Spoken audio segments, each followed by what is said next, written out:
for coming. I'm going to let Becca introduce Peace Catalyst and kind of get you started and what it is that Peace Catalyst does and how it started, and then we'll move on to the program. Hi everyone, thank you so much for being here today. My name is Becca Pugh, as Katie said, and I work with Peace Catalyst International here in the Washington, D.C., Maryland, and Virginia area. And our focus as a group of peacemakers is bringing together Christians and Muslims to foster mutual, respectful friendships and relationships, and to build on reconciliation, looking at what do we have in common, what differences do we have, and how can we respect each other as humans in the world that we're living in and in our communities here in the DMV. So thank you so much for being here, and we're excited to get into this discussion. Thank you, Becca. So Becca and I work together. I'm the Muslim counterpart to her. We've been working together for almost a year now.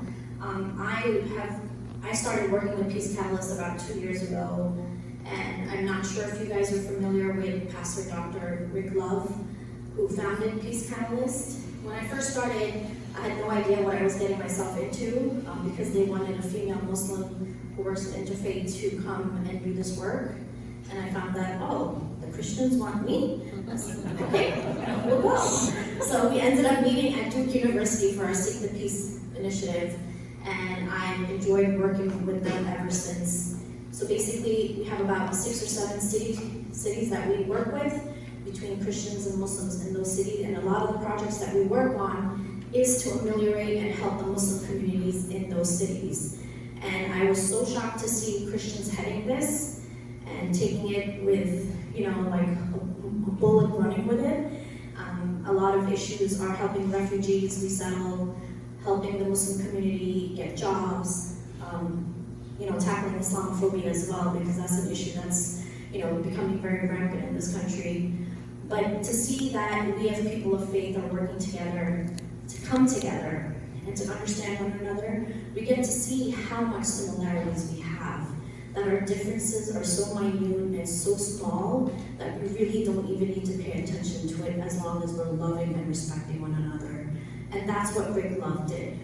But unfortunately, a few weeks ago, Pastor Rick Love passed away, and that was a very traumatic kind of thing for our community of people that were working together. He was battling cancer, but even till the end, he fought. He would fly out to DC or any other city to get funding for Peace Catalyst, to make sure that people were understanding his organization and his mission.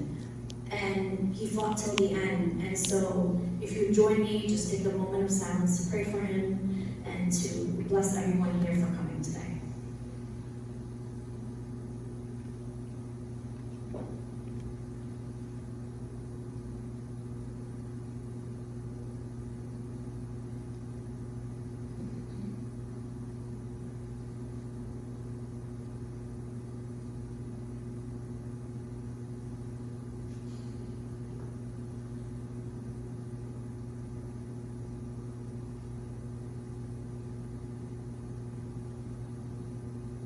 We pray that the work that Rick envisioned keeps going, and that we build new relationships with one another, and that we give each other that love and respect that is due to all of us as human beings.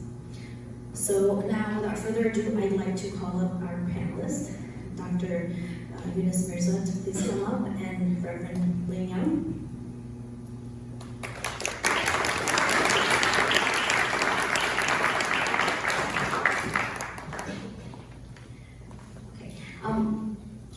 Just a few housekeeping rules. If you'd like to use the restroom, it's right outside the door to your left, very close.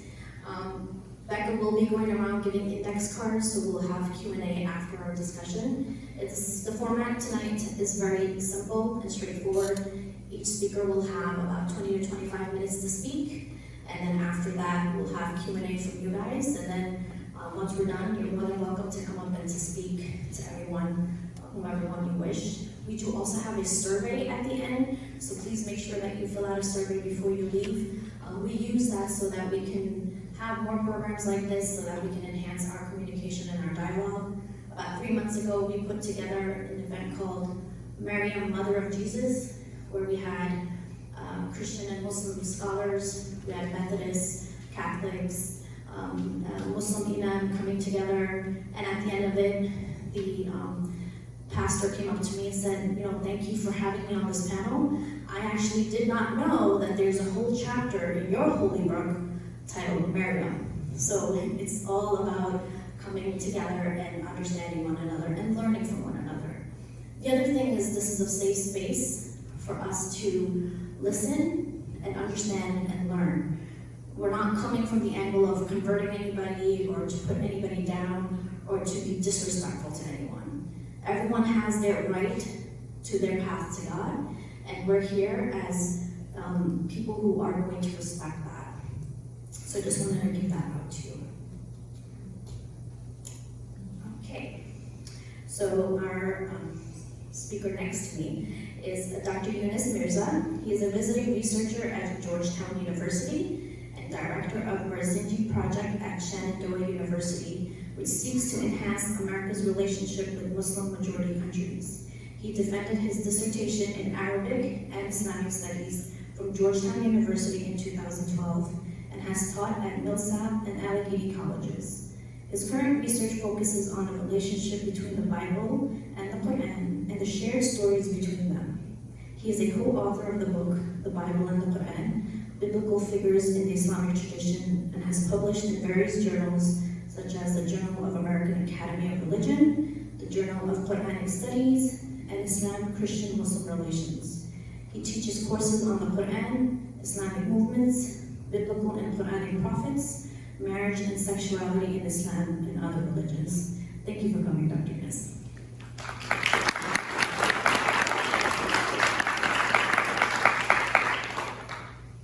And also we have Reverend Blane Young, has served on staff of American University's Chi Alpha Campus Ministries for several years and became the director in the fall of 2014. He is an ordained chaplain and now directs all the Washington, D.C. Chi Alpha Campus Ministries, including Georgetown University and George Mason University.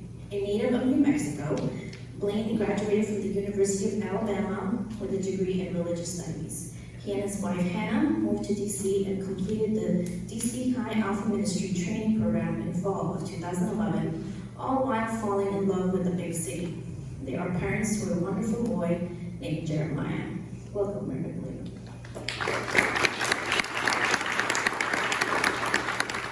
And my name is Hurunnessa Fariad. I head the Interfaith Outreach and Public Relations Department at the Adams Center, which stands for the All Dulles Area Muslim Society. We are the largest mosque in the DMV area and the second largest in the country. We serve about 25,000 people.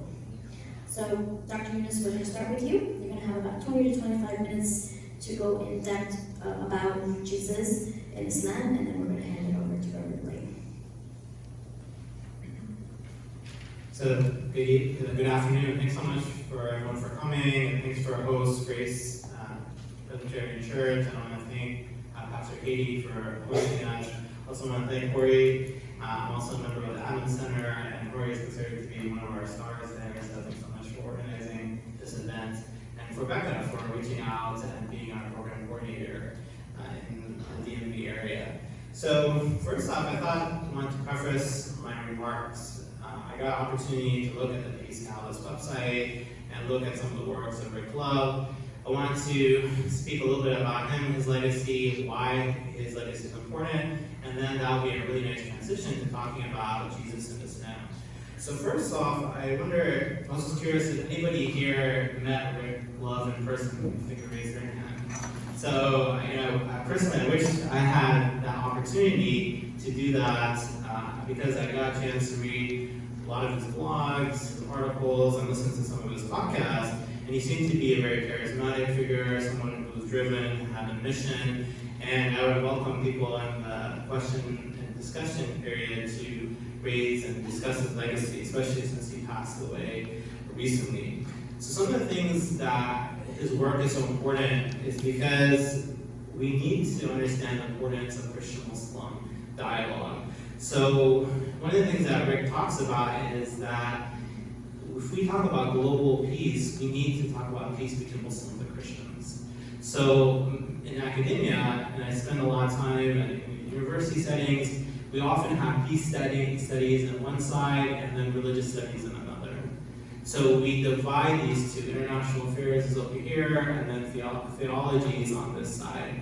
So what Rick and his legacy is so important and vital is that these two are interconnected, that there isn't this division between the secular and the religious or the profane.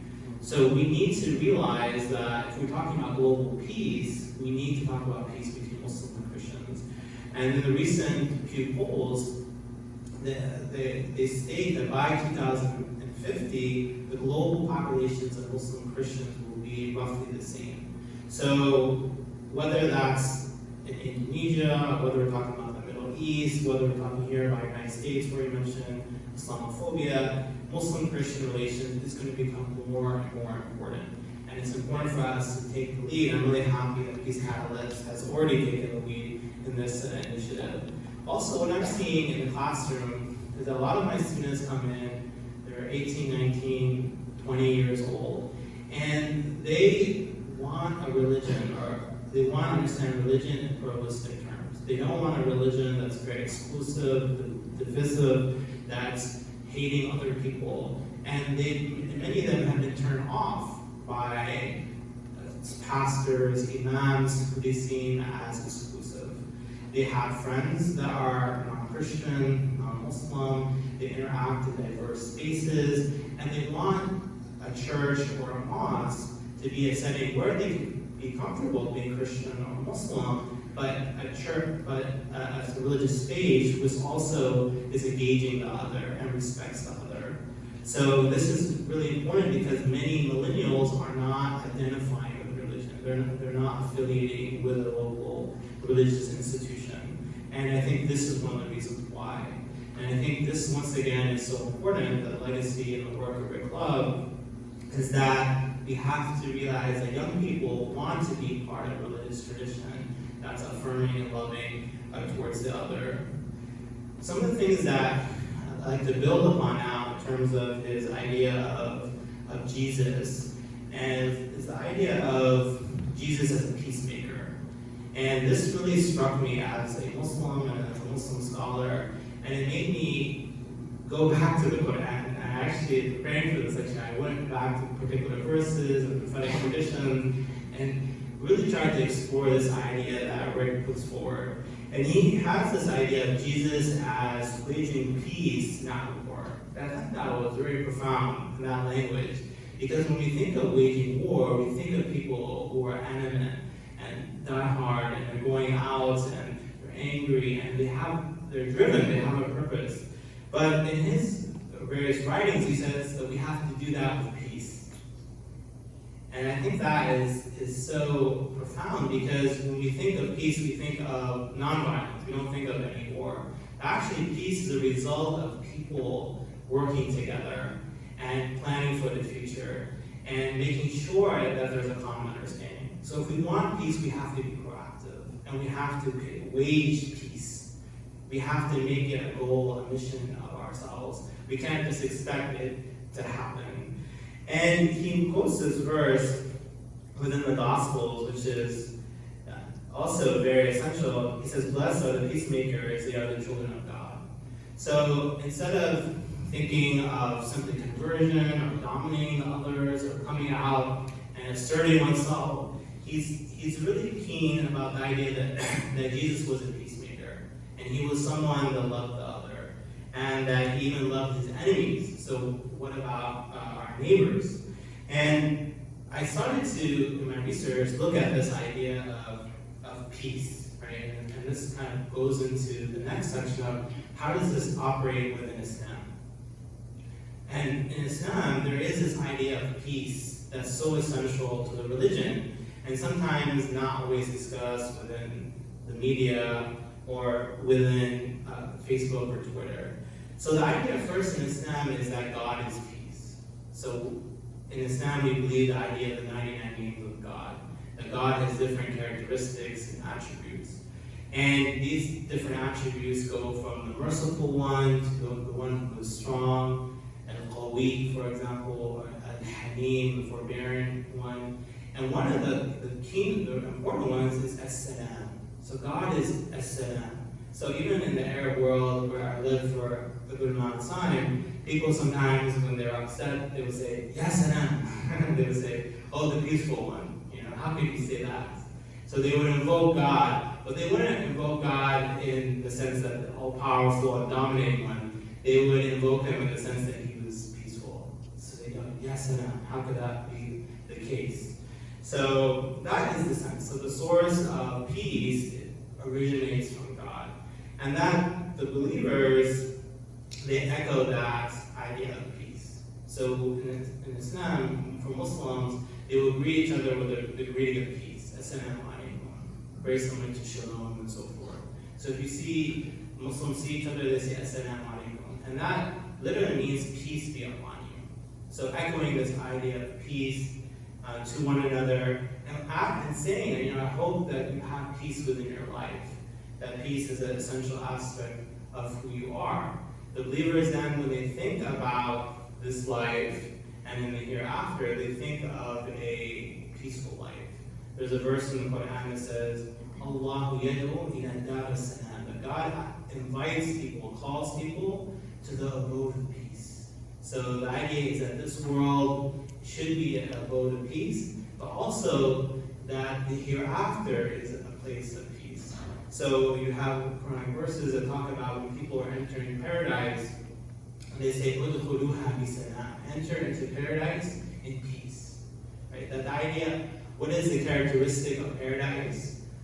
It is a peaceful place. That is the place that we try to go. We live in a world sometimes of conflict and war, but paradise hereafter is a time of peace. So we also see that the prophetic figures, and this is my particular interest. We were talking earlier, Blane and I, about my interest in the figures, and my name is Younus. And Blane already knows the biblical equivalent, but anybody here, who else knows the biblical equivalent? Jonah, okay, great. So, an educated audience, right? So, one of my particular interests in these shared figures is that growing up as someone named Younus, as a Muslim, it was an unusual name. People did not necessarily know how to pronounce even my name, right? So I'm sure you probably have felt similar. And people probably ask you how you pronounce it, how do you spell it, and then you kind of have to go through the explanation, and you have to find a funny way of explaining yourself. And for me, a lot of times people call me Younus and so forth. I even had a football coach I went to Blane in high school, and my football coach used to always call me Younus.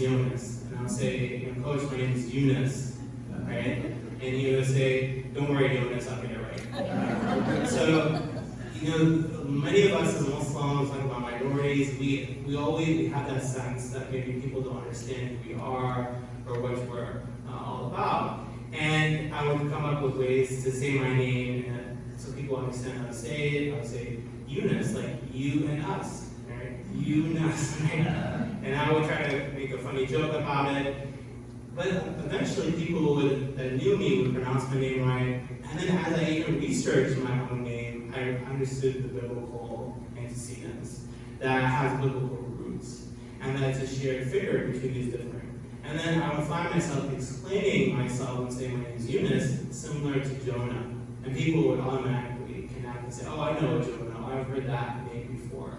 So when you look at a lot of these shared figures, and many Muslims have these similar names. Noah, for example, is Noah. Ibrahim is Abraham.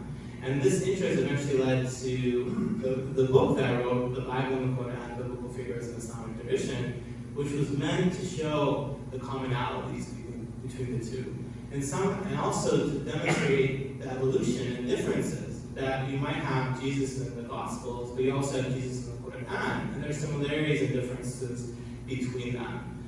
So when I looked at this idea of peace, right, among the prophets, these figures that are shared, you find that the word peace is used a lot in the Quranic tradition, the prophetic tradition, to speak about their stories. For example, in the Quran, when Noah, he is in his boat, and the boat recedes, goes down on the earth. God commands the people on the ark and says, go down and disembark from the ship in peace. Right now, as we are living in a boat in a world of peace. Right? So the idea of peace is central to the post-Noah era. We also see that Ibrahim is mentioned a lot in the Quran as a central figure, and that he is known as also as a prophet of peace. There's a story that's also found within the Old Testament and the Torah, where the angels come and they tell of the coming of Isaac. And this is also well known in the Christian tradition because 3 angels come, and in a way foreshadowing in the sense of Trinity. So these 3 angels come, and in the Quran, these angels come and they say to Abraham, Assalamu alaikum. They say, peace be upon you. So they use the words of peace because they're these divine messengers. And then Ibrahim, he responds, Salamun alaikum. He says, Salamun qawmun munkaramun. He says, peace on you, even though I don't know you. You're people that I don't know. He doesn't know who they are, but he still responds to them in a greeting of peace. In the Quran, there's this unique story that you don't find in the Old Testament or the Torah of Abraham as a young boy. He goes and he destroys all the idols of his town.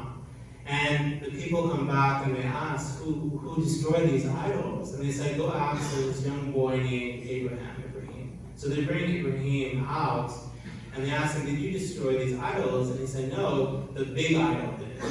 And he's being sarcastic. That, look, I destroyed all these idols except the big one. And the big one is the one. And they say, you know that he doesn't speak or he doesn't communicate. And he said, then why do you all worship them? And then they become upset. And they say, we're going to throw you into a fire. So then they throw Abraham into a fire. And then God commands the fire to be cold. And says salam. And uses the word salam once again to speak about this idea that even though Ibrahim was in the fire, he was in a state of peace. And in a state of being cool. He wasn't burned by the fire. And we see then also, to build off what already mentioned, that the idea of Maryam or Mary is a figure of peace, and she gives birth to Jesus, who announced that he's a prophet of peace. So there's this remarkable chapter in the Quran on Mary, Maryam. And it's fascinating because there's actually more talk about Mary and Maryam in the Quran than sometimes in the Gospels. The Gospels really focuses on Jesus, his life, his ministry, but there is discussion about Mary, but it's really about Jesus. In the Quran, we have a lot of discussion about Mary and Maryam. So she actually gives birth to Jesus. And in this birth, an angel comes to her and tells her, announces to her that you are going to give birth to Jesus. And she's astonished, and she says, how can I give birth when no man has touched me? And she responds, the angel responds and says, this is the decree of God. And she accepts it. And many commentators find this fascinating. They say, wow, she just kind of accepts this decree that she's going to give birth to Jesus without conception. This is fascinating, right? And this shows her elevated stature, that she was a woman of truthfulness and honesty. She eventually, in the Quranic story, will go away from the town. And in the midst of her labor, she goes through these difficult moments. She reaches out to a palm tree, and she shakes it. Or she's under the palm tree, and she's going through this difficult labor, and she says to herself, I wish I had died before this day. It's so painful, so challenging. And then a voice calls out and says to her, shake the tree. Some of the dates will come down and you can eat them and they'll give you respite. And there's an interesting debate within the commentators saying, where is this voice coming from? is it from God? Or is it from baby Jesus, who's actually in her stomach or below her, that calming her, guiding her through this process? She eventually gives birth to Jesus, and she is scared of how people are going to react to the birth. How are people going to call her or name her? And she brings out the child, and they say to her, Mary, Maryam, how could you have done this? We know you're from a good family. How could you have born and have a child out of wedlock? And she points to the baby. And then they mock her, they're astonished. They say, well, how could this baby speak? And then this very uniquely Quranic story, the baby Jesus speaks. It was a miracle. And part of his speech, he uses the word of peace. He says, Assalamu alaykum. He says, peace be upon me. Yawma wulidtu, the day I was born. Yawma amutu, the day I will die. Wa yawma ub'athu hayya, and the day that I will be raised up again. Which is remarkable that you have this idea that this baby Jesus in this miraculous fashion is invoking peace. And invoking the idea that he's born in a peaceful state. He will die eventually, and then he'll be raised up again.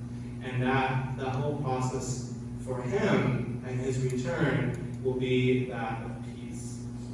So to conclude, I want to thank Rick Lug is not here at this time. And sometimes people aren't here, but they're in the room.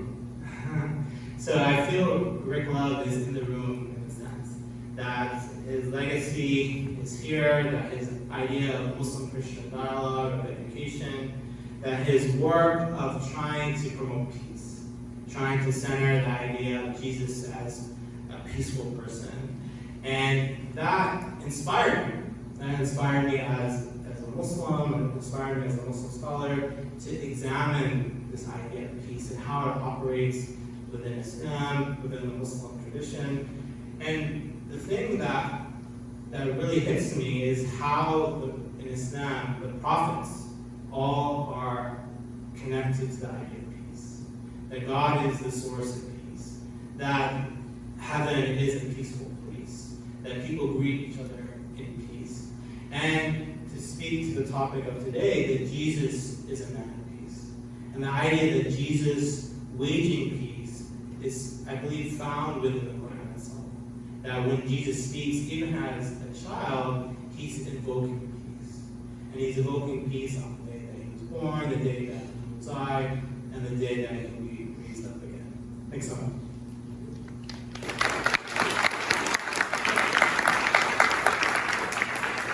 Thank you, Dr. Younus. We have a couple more minutes before I move on to Reverend Blane. I want to ask you a couple questions.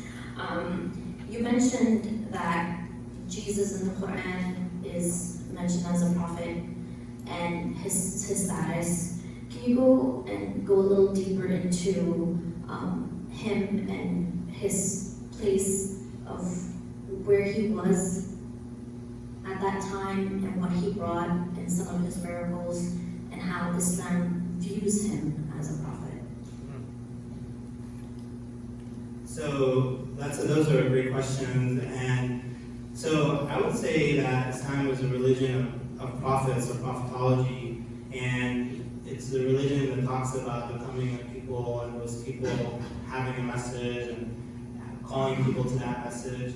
So Jesus would fit within that larger prophetology, and specifically to him, there is this discussion in the Quran about the miracles that he performs. So there is different miracles that are talked about, the raising from the dead, curing the leper, and a similar story that you find within the gospel tradition. So as many of you already know, the Islamic tradition doesn't see any of the prophets, sees the prophets as human beings. Right? So many of the prophets, they come and they say, "Ana basharun mithlukum," that I am a human being just like yourselves, and that I've been calling you to a particular message. So there is a strain within Islam, which one of my professors called the the intoxicated Sufis. That there is a mystical tradition within Islam that where some people believe that God could dwell within a person. There's this one famous scholar, Catholic scholar of Islam called Louis Massignon, and he writes about this one Sufi mystic named Haddad, who believed that idea that God could dwell in a person.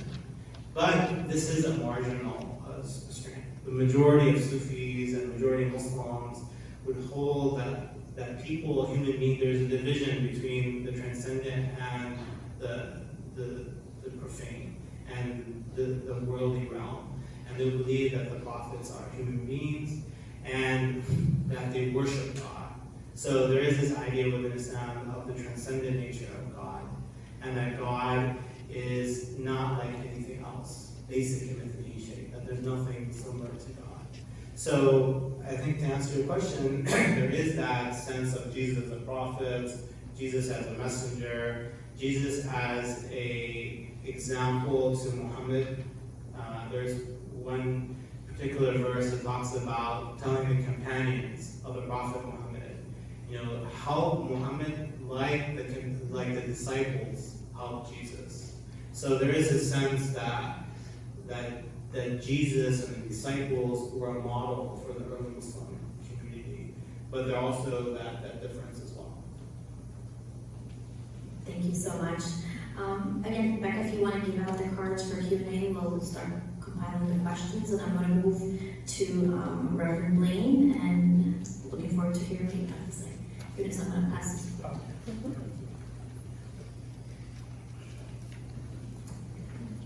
The subject of who Jesus is, what he said, and what was meant by what he said, has been discussed and debated internally in Christendom, but externally as well for many centuries. The majority of the New Testament, the second half of the Christian Bible, was written by someone whose opinion of Jesus was one thing, and then through an encounter with Jesus became something completely different. I'm speaking of Paul, who was born Saul, in words written and in letters penned. His contributions to Christianity could not be over-exaggerated.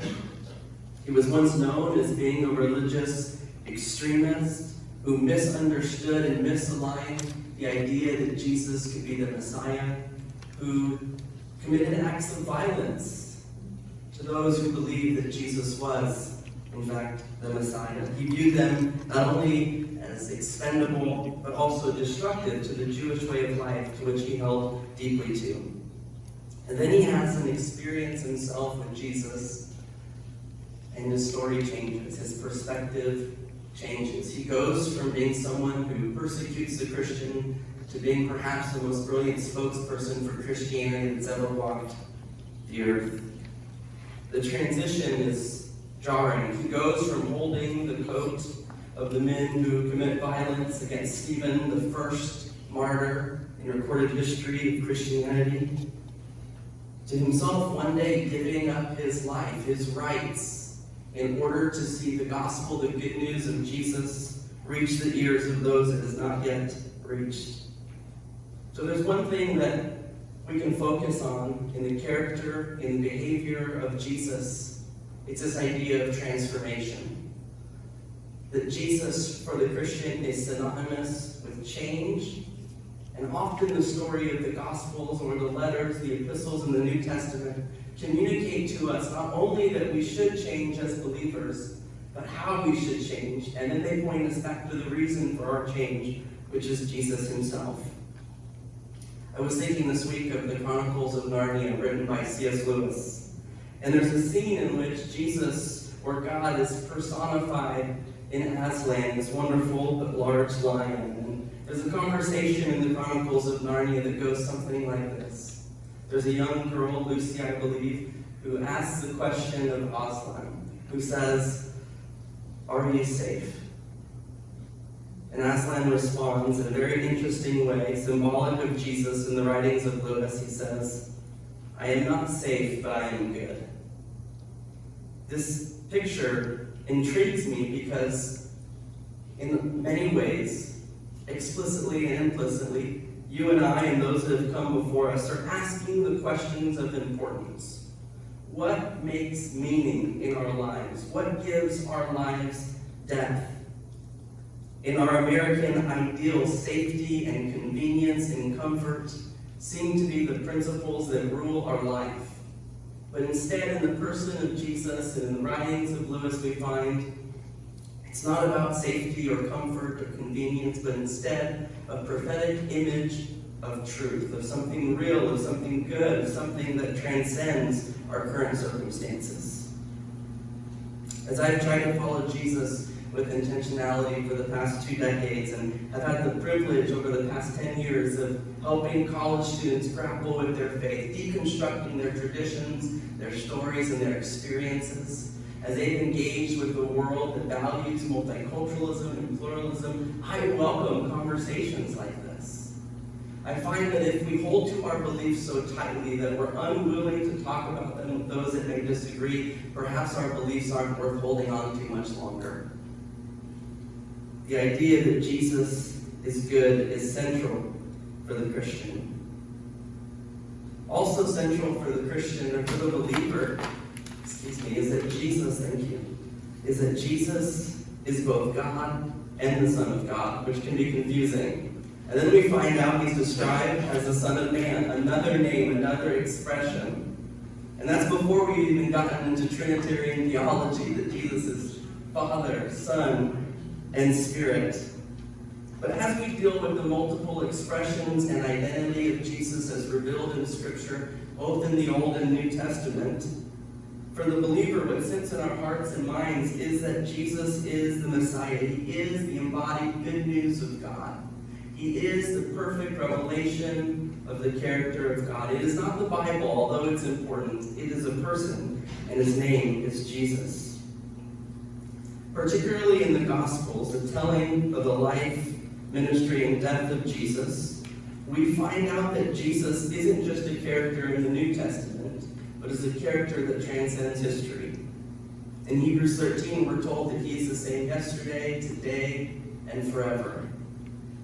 We're also told in John 1 that he was a co-creator with God, that he existed before he somehow existed as a baby, as a human, and that he continues to exist in his resurrection.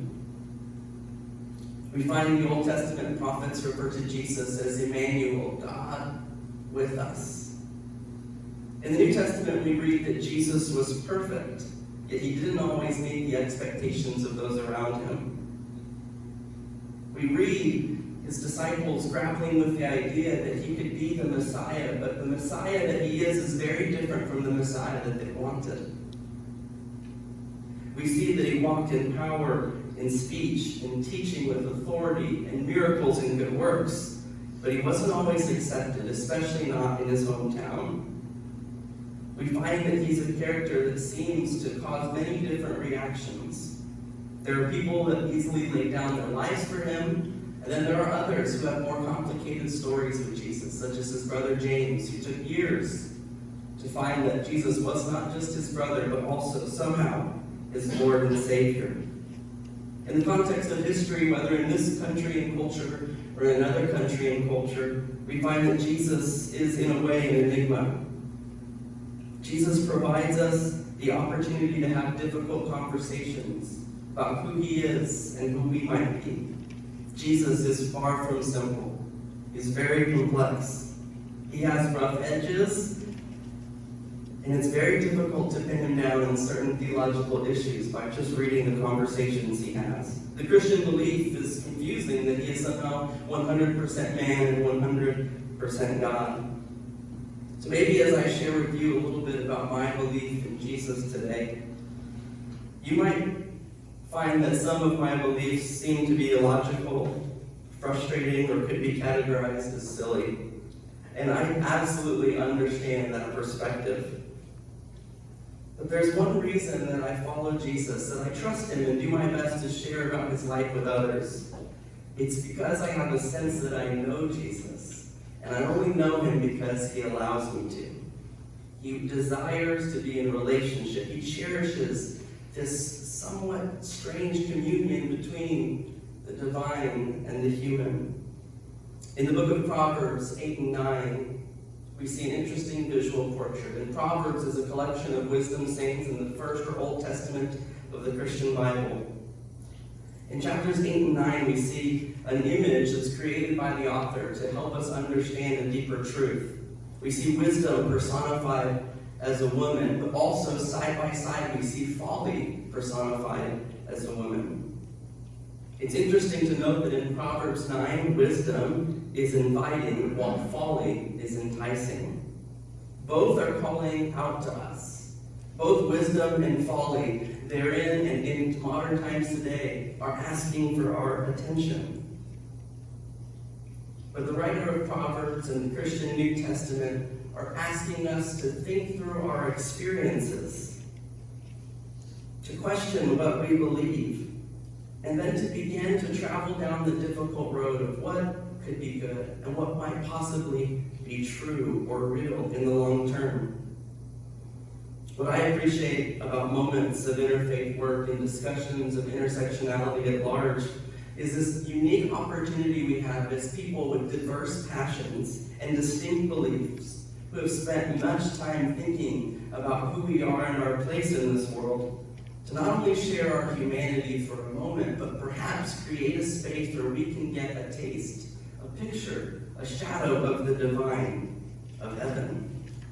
As I was preparing for our evening together with old friends and familiar faces and also some new friends, I was thinking through my past 10 years in an interfaith context at American University, engaged in an office space that was one of the first buildings in the 1960s where people from different religious traditions were in relationship.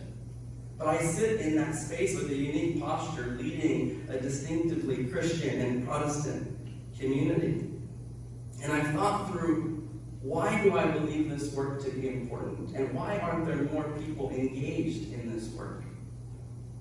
And to understand me, you might have to understand a few equations, a few thoughts that I tend to live by as I engage in unique spaces like this. And one of the reasons I'm doing this work, and I'm sure one of the reasons that you're here, is that there's a lost value of civility in our country. In our social media accounts, in our news, and unfortunately even in our faith communities. In a society that's continued to be polarized, radicalized, and racialized, the concept of civility is lost.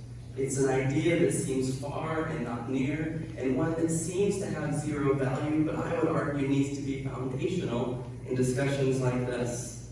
It's too easy for my students, for those who are members of our faith community, to run into their echo chambers and find agreement instead of real dialogue and discussion. One of the things that I try to model to my students and live by is that civility without honesty becomes reductive. If we have civility but we don't have honest conversations, if we're only kind but we have no desire to get at the deep questions of life or matters of meaning-making or truth, if we're only kind to those around us but don't ask difficult questions of ourselves and those who may think differently, not only will we never learn about ourselves and others, but we'll reduce religion to a feeling and religion to a moment. We don't celebrate our differences if we don't know them. It's impossible. Instead, we can sweep them under the rug and proceed with a false peace, a least common denominator understanding of God and life.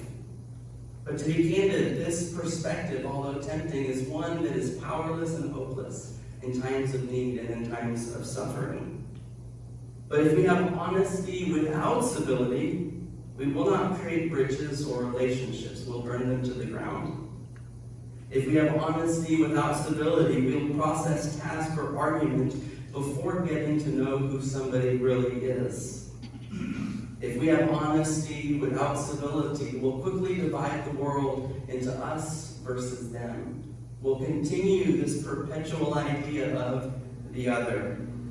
For me, the person of Jesus in the Bible is appealing, provocative, and inspirational because he's a theology of God in the flesh. He balances and mixes truth and grace, kindness and strength, rigidity and flexibility, power and charity. In some ways, Jesus is a prophetic paradox, the fulfillment and culmination of the first part of the Christian Bible in a way that's unexpected by many and seemingly only celebrated by the needy. If I could gather every devout Muslim on my campus and tell them one thing about Jesus, it would be this: that Jesus and his ideas, his life and his death, it's radical, it's beautiful, it's prophetic, it's poetic, and they deserve our attention and our study. C.S. Lewis, who didn't only write about witches and false worlds, who wrote Mere Christianity, says this: when he boils down the faith of Christians, he makes an interesting argument that I tend to agree with. He says that Jesus, as revealed in the New Testament, if studied honestly, with intellectual capacity to be wrong, he says that there are three paths that we can take when presented with Jesus of the Bible. We can come away thinking that Jesus was a lunatic, that Jesus was a liar, or that Jesus was Lord. One of the reasons that I dedicate myself to being in spaces like this is not because they're comfortable or easy, but because they have meaning. I'm particularly interested in the Muslim-Christian dialogue around the person of Jesus, because Jesus exists in the theological framework of the Christian, and he also exists in the theological framework of the Muslim. I often think this, and sometimes I'm brave enough to say it to my students, that there should be a camaraderie between Christians on campus and Muslims on campus. That we should share similarities in our diligence and devoutness, and our dedication to live differently than the culture and the world around us. But often, that's not the case. When I see Christian students, even in my own ministry, who are excited about sharing their faith with those who don't see Jesus as Lord or Savior or Messiah, I always find it interesting, somewhat odd, and probably problematic who they rush to tell first. My Christian students will often rush to the humanist with Jewish roots, the agnostic or the atheist, to the person with no religious background, or someone that intellectually values interfaith but spiritually wouldn't identify as a believer. But I find that my students are slow to tell the Muslims about Jesus. And to be candid, I think it has to do with prejudice, with indifference, misunderstanding, and with racism.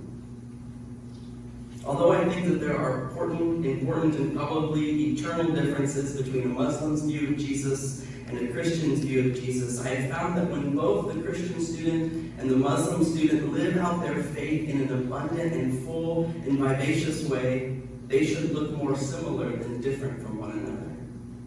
They should look like cousins, not as enemies. It's very easy for me to complain about how the mainstream media has portrayed, misunderstood, and slandered the evangelical Christian or Protestant or pastor today. But I realize it's a place of distinct privilege once I think about how the media has portrayed the Muslim, those from Islamic countries and Islamic heritage. Brene Brown said this, and it's been resonating with me. She said that clarity is kindness. And in being here tonight, I want to provide some clarity and hopefully do so in the spirit of kindness. I believe in Jesus. I trust in Jesus. I love Jesus. Jesus reveals himself through scripture, through experience, through dreams, through the Holy Spirit, through community. And I think one of the questions before us as we engage in meaningful, deep, and honest interfaith work is a question that's probably too big and difficult to answer in one evening. It is this: in the view of Jesus in the Bible and the view of Jesus in the Quran, is that a different perspective of the same individual, or is it two distinct peoples? But I do believe that regardless of how you might answer that question, spiritually, theologically, or intellectually, that there is power in having these conversations. That there's something innately spiritual about discussion, and that if all I can accomplish today is give you a small window, a small glimpse into how I might see Jesus, how I love him because he first loved me, then I think I've accomplished my goal.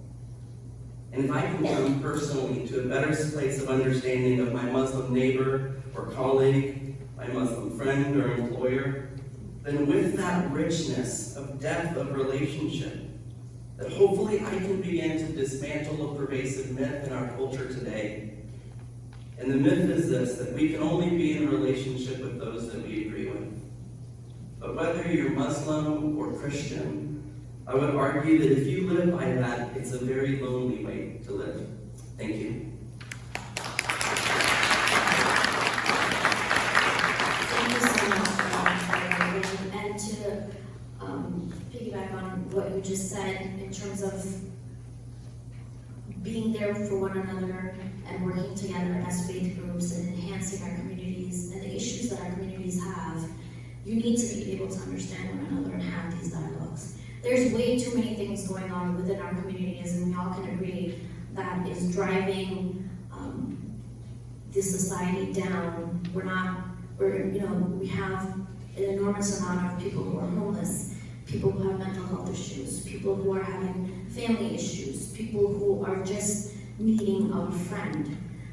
But if we stop and look at our neighbors, and we look at our friends, and we look at our colleagues, as we would want them to look at us, we can actually humanize our experience. We are so alike that if we just stop and look at each other, our differences are not even part of the equation. Because we have come to agreement that our differences makes us beautiful, and that we respect each other's differences, but those differences are not things to drive us apart, right? We all have our path to God. And religion has always been something that's been, all over the world an issue depending on where you are. But our job is to love one another. And that's what I heard from both of you, is that the message that Jesus brought, whether it's from the Islamic perspective or from the Christian perspective, is to love one another, is to bring peace on this earth so that we can leave this place a better place for our future, for our children and their generation, right? That is the focus of the whole point of the discussion. And when Becca and I decided to do this series of Muslim and Christian conversation, our main objective was just to inform the public and whoever was coming to these discussions about how that one topic is viewed from the Christian perspective and from the Muslim perspective. And we just wanted everyone to walk out with information and knowledge, and that you're going to interact with people all over your life that are either Muslim or Christian or another faith, but that you're a little bit better equipped in how to interact with them, and that you can see their human perspective because you're learning something about them that you probably didn't know before. I think Becca is going around collecting the questions. You can hand them over to her and then we'll read them out. I did have a question that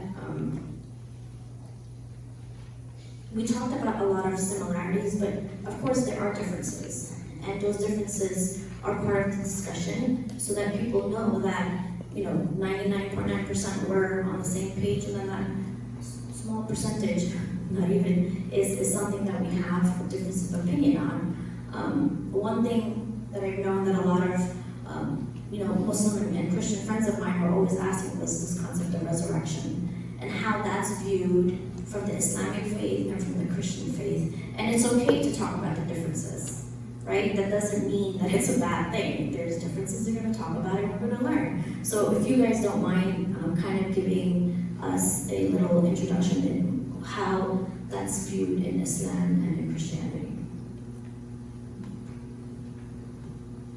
So thanks so much for those comments, and I totally agree with Fariad, and once again appreciate you, Becca, taking this initiative of education. I think this idea of religious education is so important, religious literacy, that we actually know what other religious traditions believe in, rather than assuming. And I think this idea that Blane made about prejudice in the media and how the media has portrayed Christians in a particular way, or evangelicals in a particular way, or or practicing Christians specifically.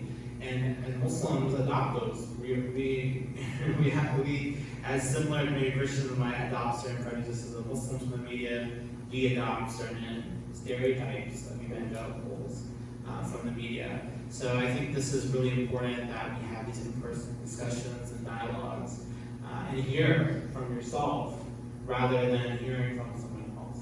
And sometimes in religious communities we develop a view of the other from ourselves. Like Muslims will talk about Christians, or Christians will talk about Muslims. But then Muslim and Christians aren't talking to each other. So we have this view of the other that's not really authentic or correct.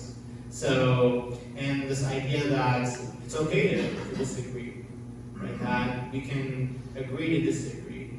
And that doesn't mean that we can't live peacefully and we can't collaborate and work together.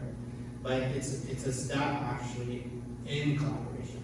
Once you know what the other person believes and what the disagreements are, then you can work together and say, okay, we can now work for on common projects and so forth.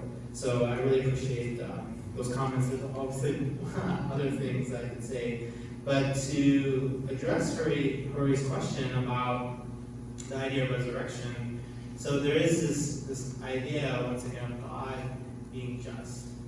He's adamant that He's just, and since He is just, that He will have a day of justice, Younus, a day of accountability, that we as human beings we see justice constantly throughout our lives.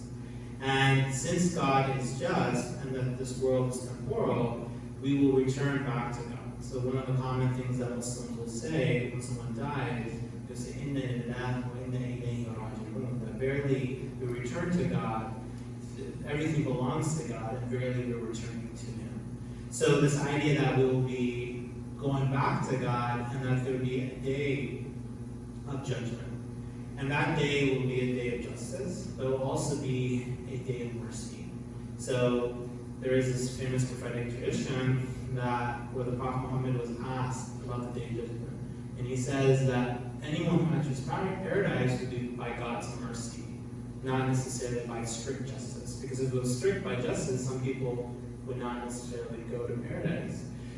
And the companions, they asked, even you, Prophet Muhammad? And he said, yes, even me, I will enter through God's mercy.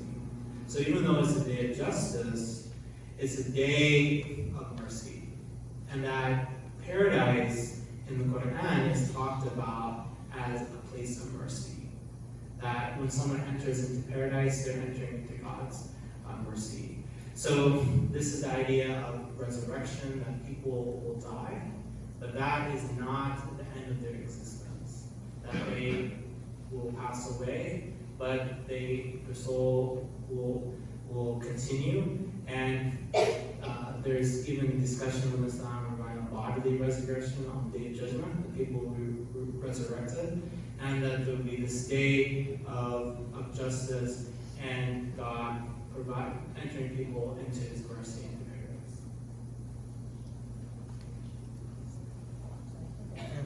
Thank you.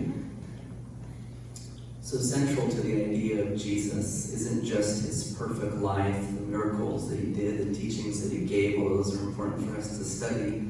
Central to the life of the Christian is an understanding in the resurrection of Jesus. And in fact, I love this book by Jonathan Martin entitled Prototype, where he makes this argument that Jesus is a model for us as believers. He's not just kind of a teacher up there in stained glass, but he's a model. And I found myself asking this question to my students lately, and whether you're Christian or not, maybe you can understand why this was a difficult question for them to answer.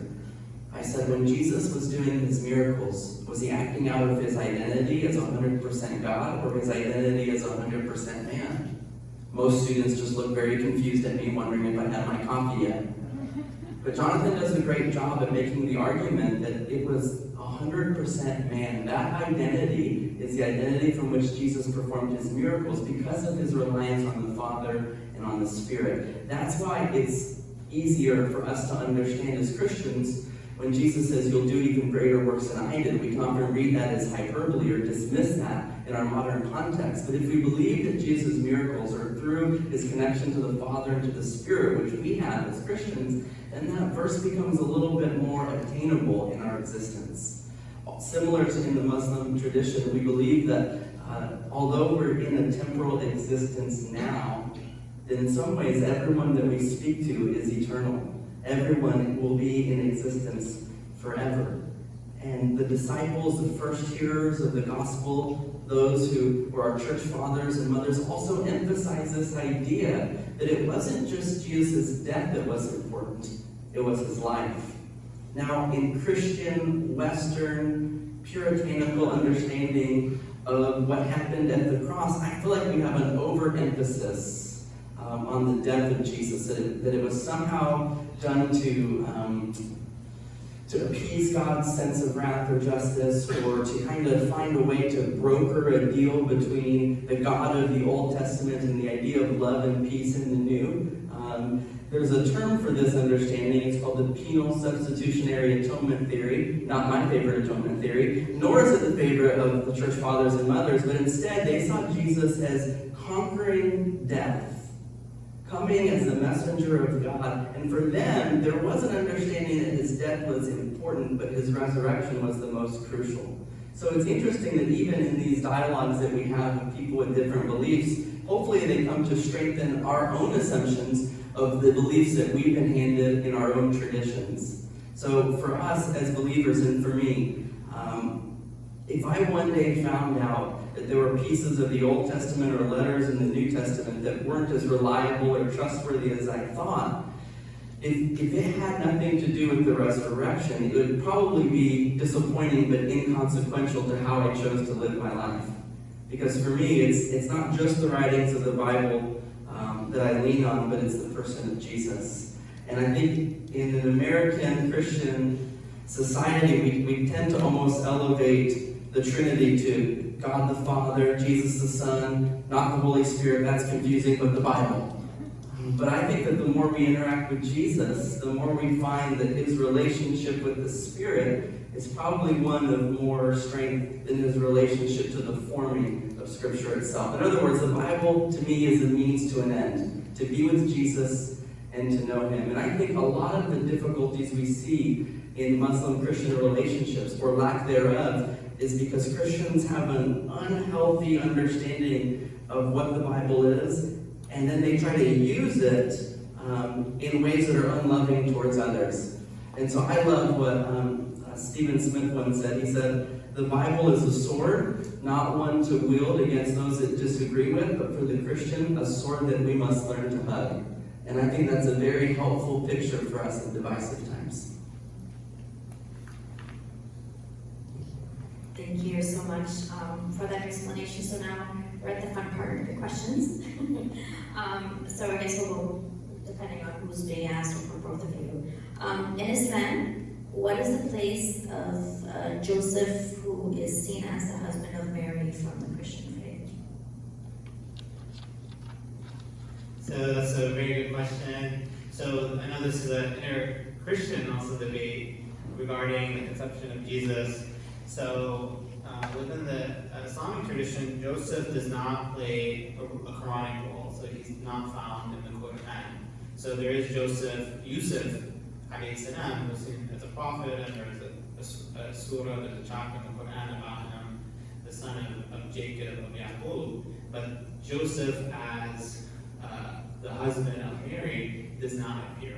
So you have him appear more in the prophetic traditions and in the stories of the prophets' literature. So part of in my book, I was really fascinated to read a lot of these stories that even a lot of contemporary Muslims may not be familiar with. But there is this one story where Joseph and Mary are together, and Joseph sees that Mary is pregnant, that she's conceived, and he's alarmed, and he said, "How is this the case?" And then, he kind of alludes and he suggests what's going on here. And then she picks up that he's questioning why she's pregnant. And then she responds and she says, "How was Adam created?" and then Joseph understands, well, Adam was created by God. So there is this sense that Joseph, once again, appears within the stories of the prophets literature, but the dominant Quranic and the dominant Muslim perception is that it was a virgin conception, that Mary was a virgin, and then God allows her to conceive. So according to Islamic tradition, Mary didn't go on to get married or have kids after Jesus? Yeah, so in the Islamic tradition, there isn't much of a discussion on that or debate, or we don't have that. So we might rely on our Christian friends or folk to talk about that. But the kind of post-Jesus Mary is not really discussed in a lot of detail within the Islamic tradition. Okay, great. Perhaps the most fundamental teaching in the Creator's complete and perfect love for all something in each of us. Okay, how can we cultivate this idea amongst our young people and written curriculum about teaching this concept of love and the love that the Creator has emphasized so much on in the Quran and in the Bible?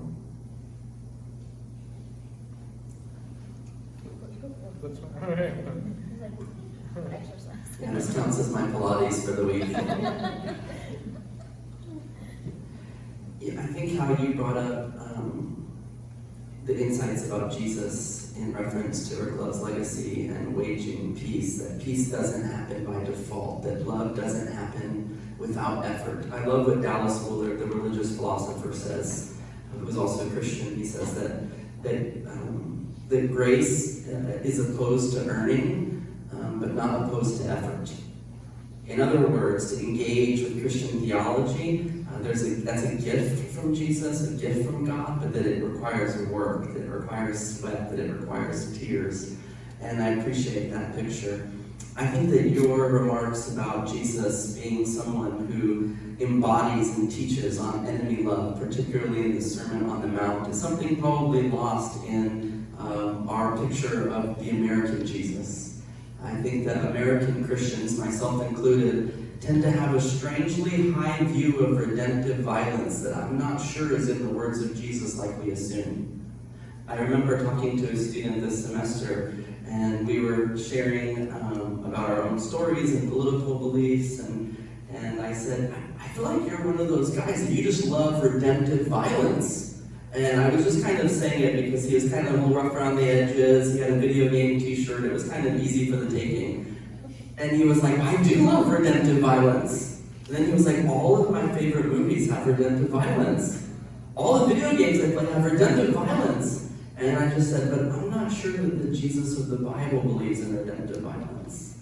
Well, the conversation ended there, but I gave it my best try.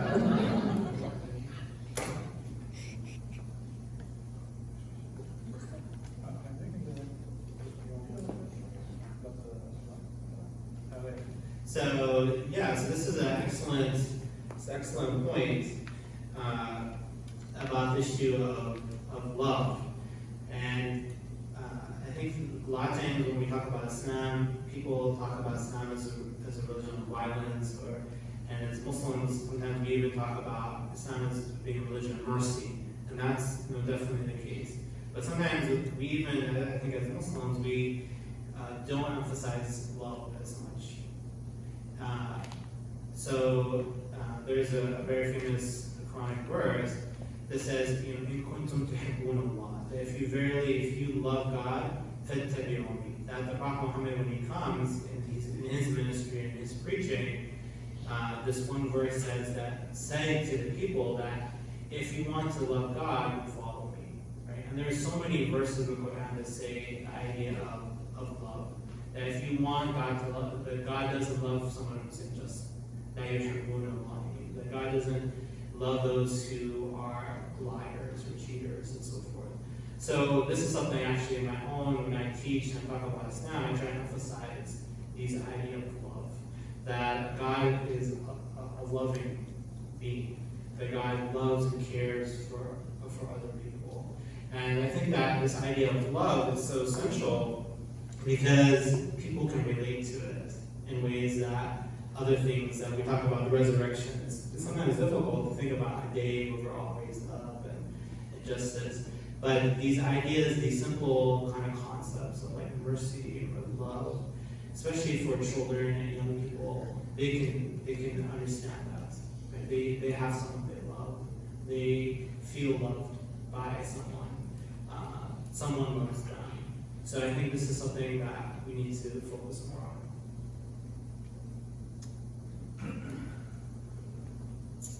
Okay. So Dr. Younus, this one is for you. You quoted Jesus as a baby in the Quran as saying, "The day I was born, the day I died, and the day I'm raised up again." This sounds like the same sequence sound in the Bible. Is there a difference? So that's a very good question, and I'm happy you picked up on that. So there's actually a debate among commentators on this verse, because the verb that's used, so wulitu is I was born, and then amutu is I die. But then the verb ubathu, bath, so it's actually resurrection. So it doesn't mean Jesus' resurrection is a kind of follow Christian theology that he was raised from the dead, or is talking about the day of judgment. Because there is, in Islam, we talk about Yom Ba'ath, the day of resurrection, the day of raising, which is literally Ba'ath, the raising. So it's unclear, right? So for a lot of Christian commentators on the Quran, they will point and say this is similar to Christian theology and that's why I really like kind of what we call scriptural reasoning or interscriptural dialogue. That when you have a Christian read the Quran, they'll see things that a Muslim may not. Or when a Muslim reads the Gospels, they may see something that, oh, I didn't realize that was there. So when you have this interreligious exegesis, these new questions emerge.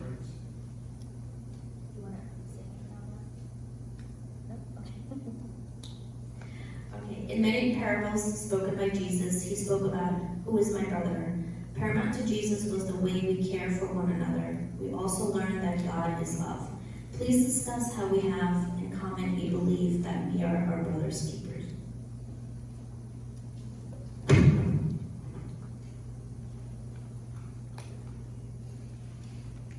I think that theme written about in that question kind of brings to light the idea of responsibility. And I feel like in an individualistic society driven by celebrity, empowered by social media, we have more of a sense of personal responsibility of self instead of group or communal responsibility for those around us.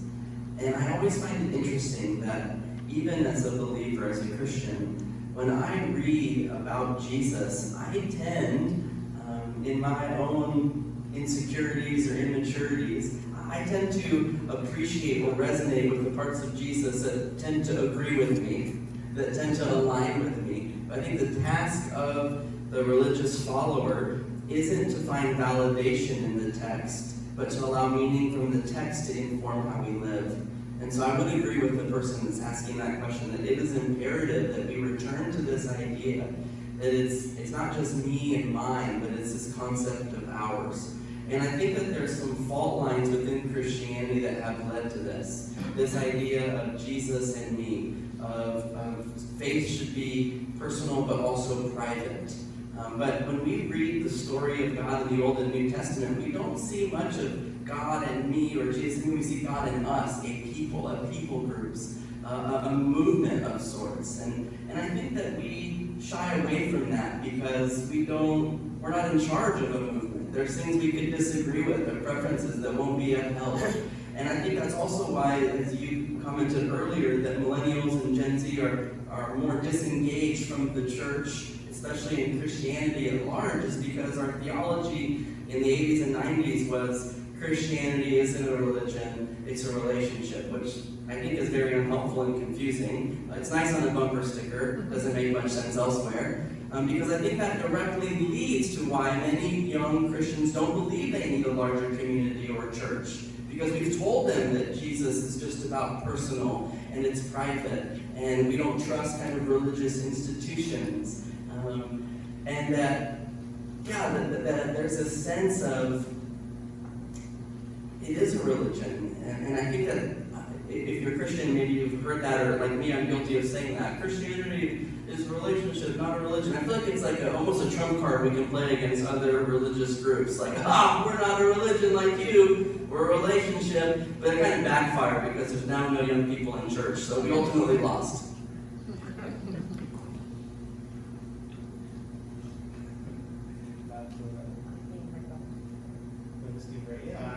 So I just want to just build up Blane's point about this idea of the individual versus the collective.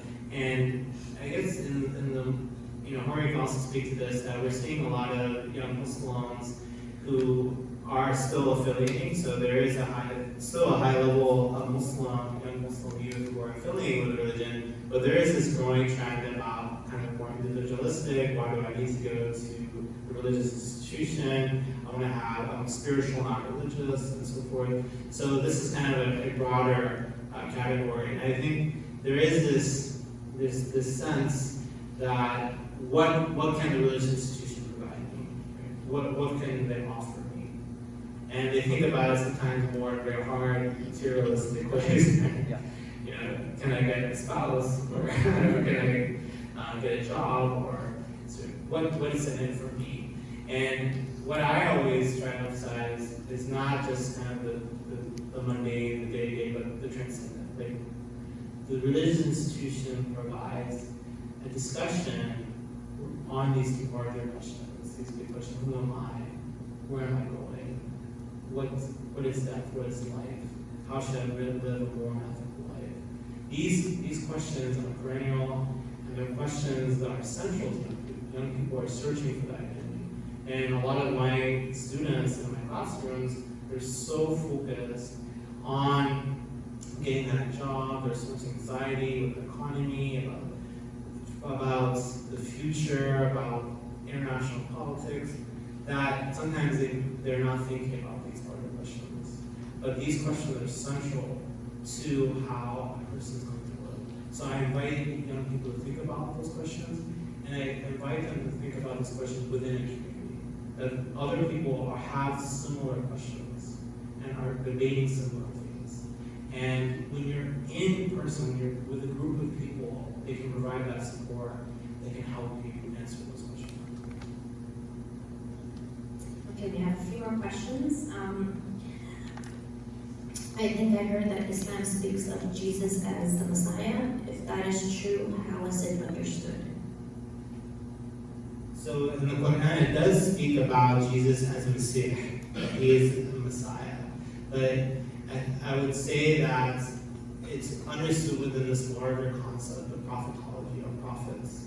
So when we speak about Islam, there is this idea of coming of prophets, of them bringing a message, of them calling a similar message, as they discuss the idea of peace.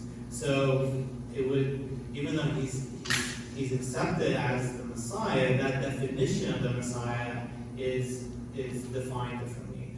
And I think this is where it becomes fascinating, and this is where I personally like reading Christian exegesis of the Quran, is that there are a lot of Christian terms in the Quran. So like Messiah, Messiah. Like you have, for example, the disciples, and there's another example, we just talked about resurrection. But the interpretation of these terms is Islamic, right? So they're given a different interpretation. So I think Messiah or Messiah is one of those. Okay, what are some examples of stories about Jesus that are in both the Quran and Bible?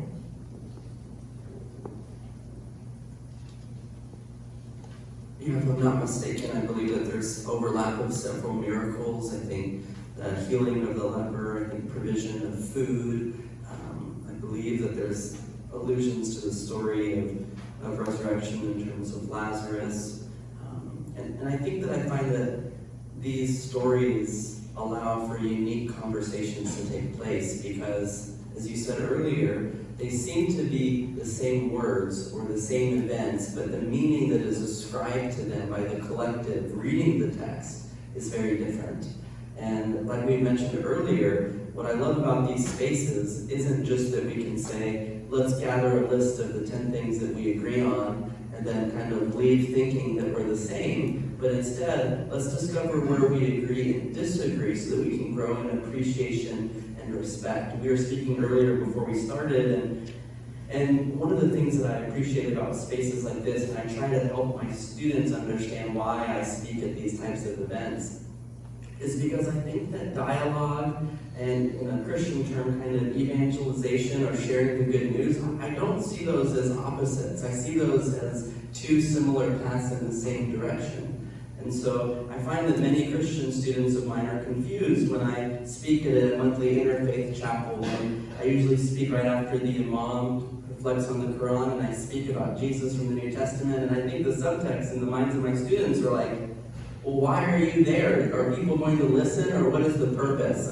Blane, are you really going to convert somebody in that moment? And I think that for me, the idea is just sharing information. And I think particularly for the Christian, in what is becoming a post-Judeo-Christian culture on university campuses, is that if we are so separatist from key conversations, then we can't expect students to find Jesus or Christianity or the Bible as a tenable option or belief system. And so I don't go into those moments hoping to change the world, but instead to invite people into a particular perspective for just a few moments. And I think that as we look at the shared prophets or shared stories, and then we discuss how those meanings are different, I think it gives us a greater understanding of the goals of one person's collective group and then the other side by side.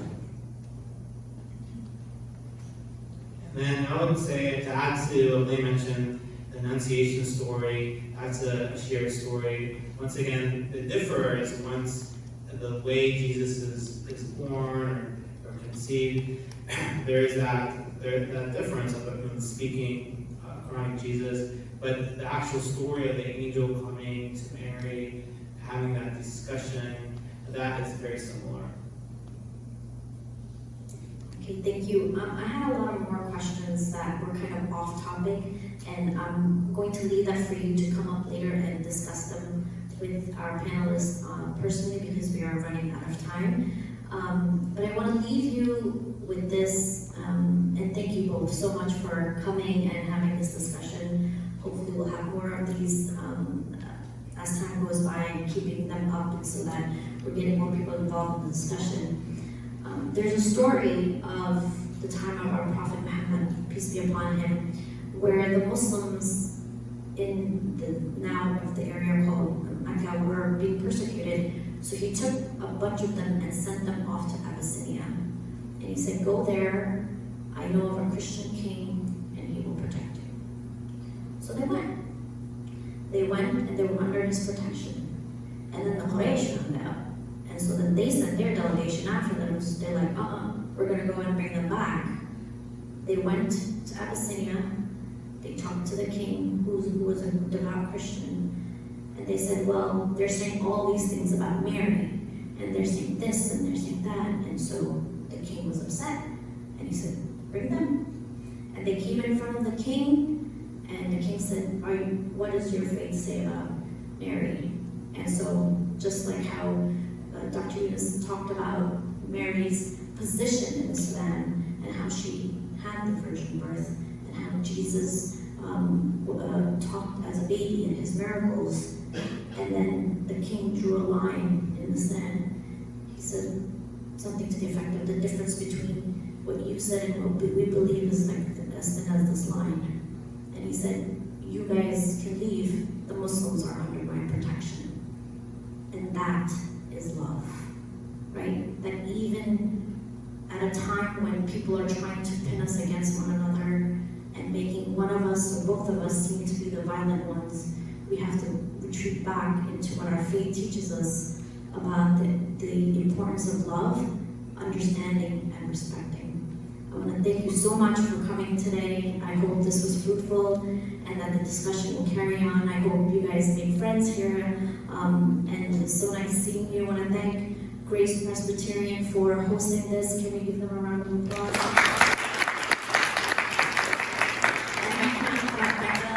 She's amazing, and she has some treats for you guys to have while you're discussing and conversing with one another.